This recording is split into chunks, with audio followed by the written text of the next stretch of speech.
ভালোভাবে একটা চিন্তা ভাবনা করে রোস্ট করার দরকার। আসসালামু আলাইকুম দিদার ভাই,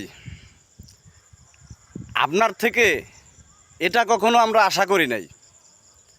আপনাকে কিছু বললে তো আবার আমাদের দিকে খেইপে যাবেন যে আপনারা আমরা দেখতে পারি না, কিন্তু সব কিছু যাচাই বাছাই না করে এমন কিছু পোস্ট করা ঠিক না।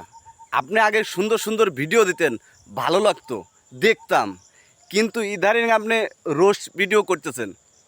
সব কিছু নিয়ে রোস্ট করা যায় না। আপনি যে ভিডিওটা দিয়েছেন আগে যাচাই করছেন? আগে যাচাই করতেন, যাচাই করে ভালোভাবে জানিয়ে শুনে তারপরে এই ভিডিওটা আপনি করতেন। আপনি কি করলেন? আপনি যে ভিডিওটা দিয়েছেন এতে কি হয় জানেন? দেশে একটা হট্টগোলের সৃষ্টি হয়। তো আমার ভাই ও বন্ধুরা, আগে ভিডিওটা আপনারা একটু দেখেন, পরে মানে আরেকটা আছে, এটা দেখাবো, তারপরেও আরেকটা আছে, দেখেন। কোরআন শরীফ যে তৈরি করে সেও মূর্খ এবং যে পড়ে সেও মূর্খ। আপনার শরীরে যদি বিন্দু পরিমাণের মুসলিমের রক্ত থাকে তাহলে অবশ্যই জানোয়ারের বিচার চাইবেন, অবশ্যই একটা শেয়ার করবেন যেন একে দ্রুত ধরতে পারে।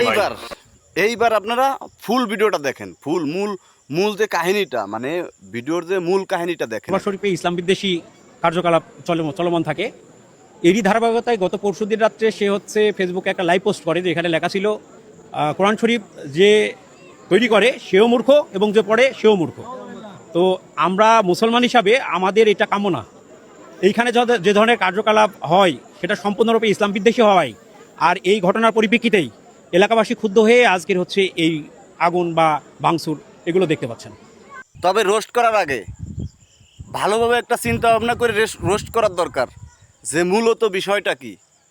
তো আমার ভাই ও বন্ধুরা, আমি শেয়ার করতে বলবো না, যদি আপনাদের ভালো লাগে ভিডিওটা শেয়ার করে দেন, যাতে দেশে একটা কোনো হট্টগোল না বাঁধে।